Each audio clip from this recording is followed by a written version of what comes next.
Hello. Hello, friends. Shalom.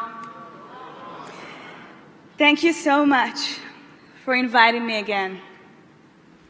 It's always a pleasure to speak here at Jstreet.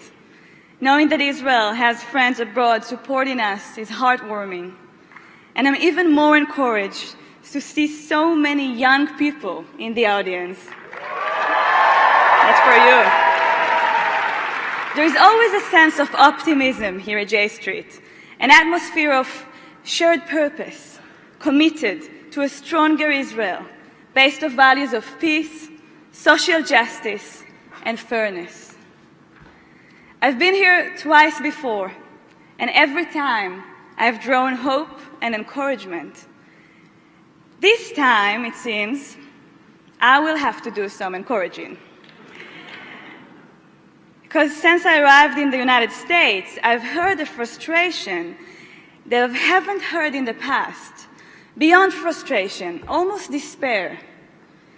The frustration, my friends, is natural. This is not the result that we hoped for. But despair, this we cannot afford.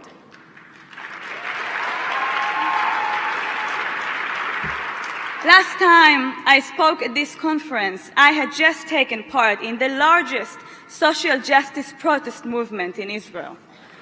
As one of the leaders of the movement, I came here to tell you that people had protested on the streets, had put their inner conflict aside, and stood united as an equal society.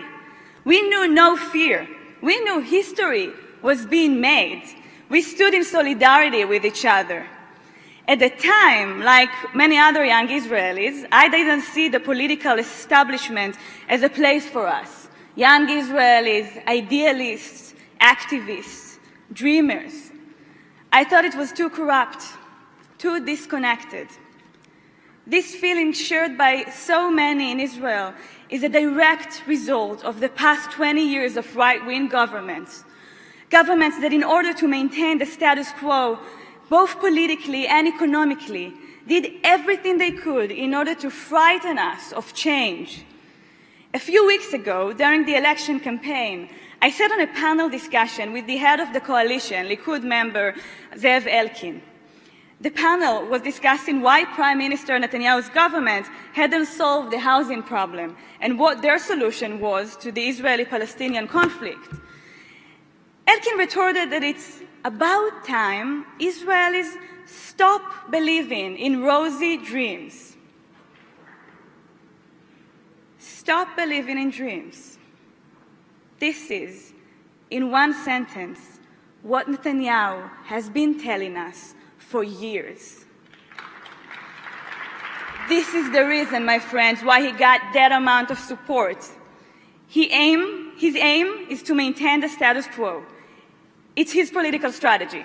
His means make Israelis believe that this is security, that managing the conflict, including repeated cycles of terrors and wars, is the best security that we can have, that every other plan is dreamy or impossible. This is also the reason why the camp that I'm part of was not able to get enough votes. We simply didn't give Israelis a clear enough picture of what dream we have for a better future. Ladies and gentlemen, it's about time we do. This is our mission, to get our people, after so many years of fear and stagnation, to be courageous enough to dream of a better Israel. Today, I come here as the youngest member of Knesset. And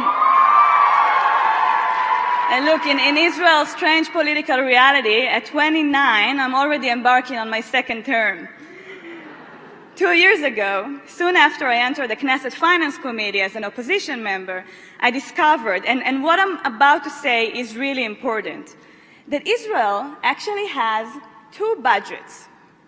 One that is legal, and another that is secret, that politicians have been playing with, passing over billions of shekels to political projects which distort our reality and tear at the very fabric of our society.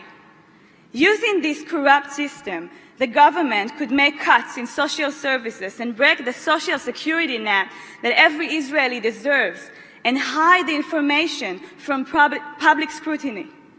Using this corrupt system, the Israeli government could hold negotiations with the Palestinians while secretly transferring billions of shekels to the settlements. At the same time, you wouldn't believe how much money went to hilltop settlements at the expense of the poor of Israel's periphery and the many cities and communities in the Negev, in the Galil, inside the Green Line. This secret system allowed right-wing politicians to make our tax money their own, using our money to penetrate our children's schools, neighborhoods, and synagogues to build up their political power. When I started to fight this corruption, I was advised by more experienced politicians to stop. We have been doing this for decades, they told me. Don't touch it. Your political career will end. I was only an opposition member with not much hands-on experience, but what I discovered was just too disturbing to give up.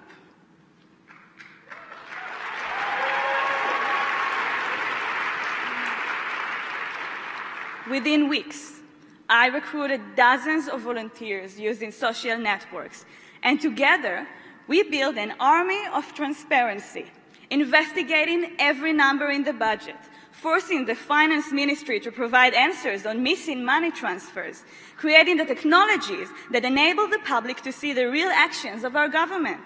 After a year-long fight, we managed to make Israeli budget transparent for the first time in history. We blocked the right from transferring funds illegally to their political allies. We started to control where our money was going. We made crucial steps that will ensure that in the future, our money will be invested in schools, in hospitals, in public transportation, in our welfare system.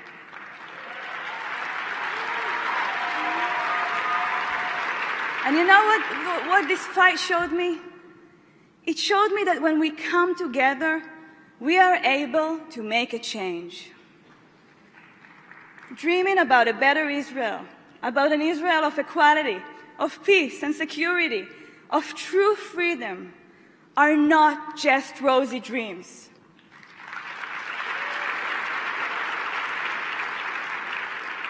These are dreams that serious politicians must make a reality. This is the role of politics, to make every effort to find the pragmatic ways of making dreams come true. That's what the founders of Zionism did when they dreamed of our country. They dared to believe in the right of the Jewish people to a place of their own, in independence. Zionism allowed us to build a state, a right given to a very few in history. The very essence of the movement was based on the idea that change was not impossible.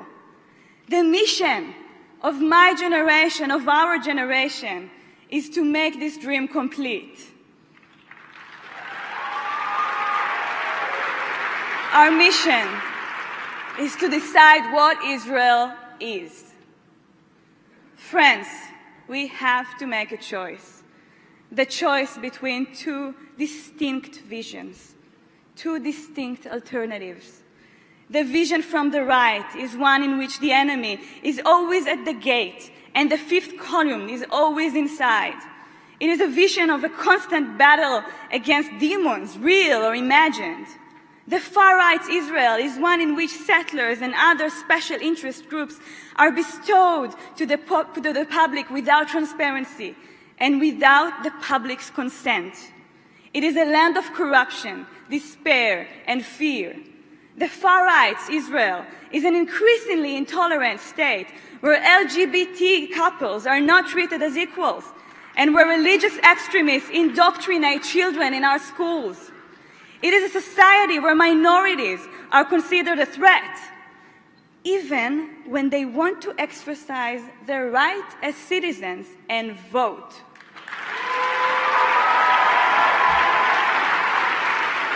This abandons every ideal that Zionism has fought for, and it doesn't end there. The right is prepared to relinquish the very Zionist idea of solidarity, of looking after one another, of taking care of the weakest members of our society for their own political victory. This is not the Israel desired by the great majority of its citizens. This is not the future that we want. Our vision is the polar opposite of Netanyahu's, but it must be just as articulate and just as vocal. We want an Israel that celebrates diversity, where tolerance is not a weakness, it's a strength.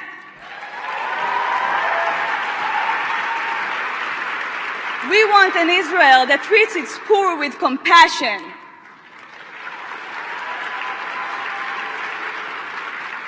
We want an Israel that treats its minorities with respect.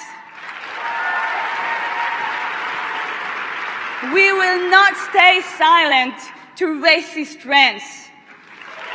We want an Israel that treats every citizen as equal, regardless of their origin, religion, or financial status. We want an Israel where public officials are held accountable and where public money is distributed with transparency. And above all, we want an Israel that does not control millions of Palestinians.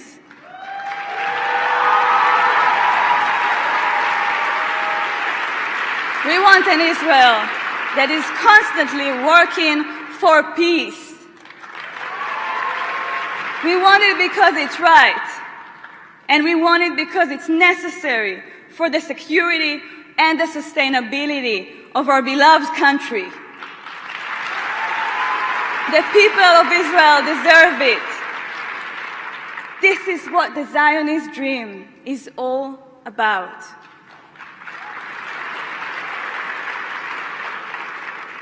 Friends, this mission is important. Therefore, we don't have the privilege to despair. My friends, Israel faces great challenges and very real threats. We need to say clearly, Iran is a problem, Hezbollah is a problem, Hamas is a problem, ISIS is an hour's drive away. But we should not forget, we are no longer wanderers. We are a strong country with a strong army.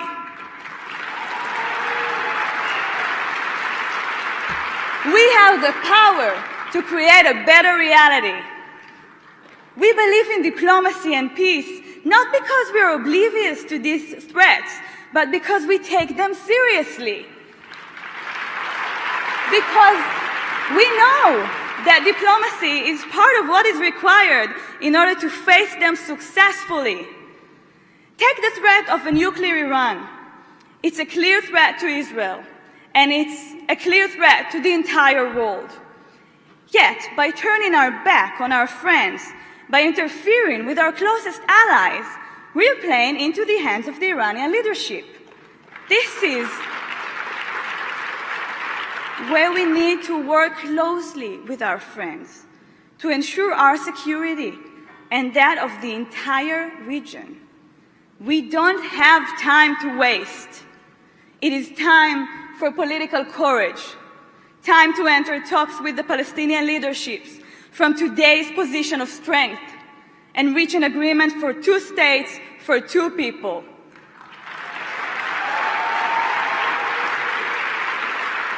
Yes, my friends, we have serious choices to make.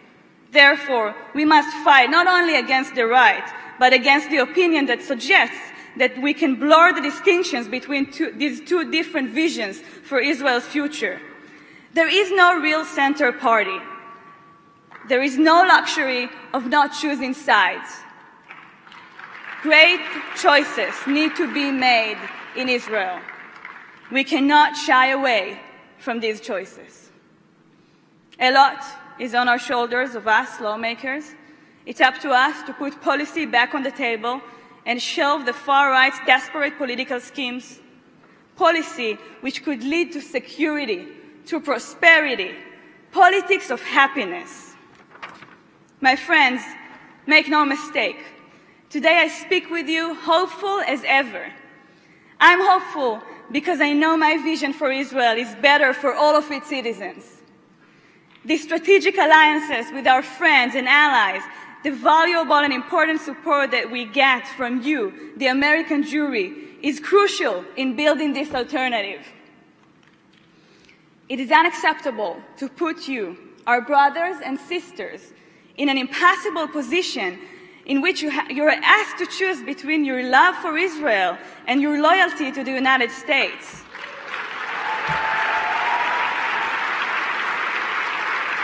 Support for Israel has long been bipartisan, and that cannot and should not change now.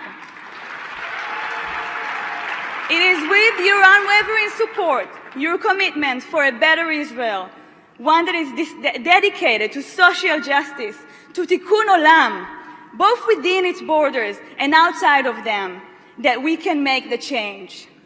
My friends, when we sing the national anthem, Hatikva, the hope, we sing it with the full meaning of this word, hope.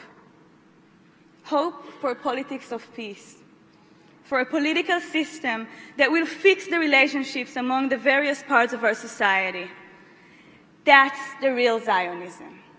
That's the real hope.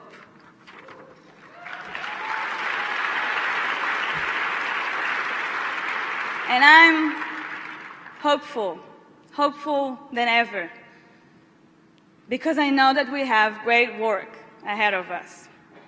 My friends, now is the time to be more hopeful than ever. Now is the time to work harder than ever. Now is the time for bold choices.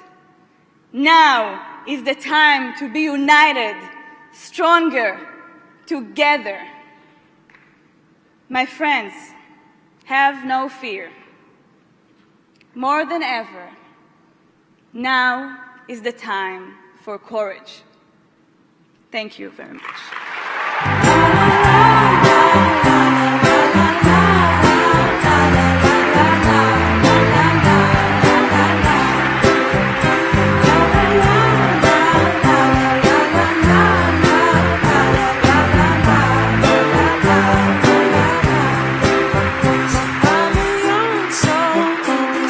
Strange.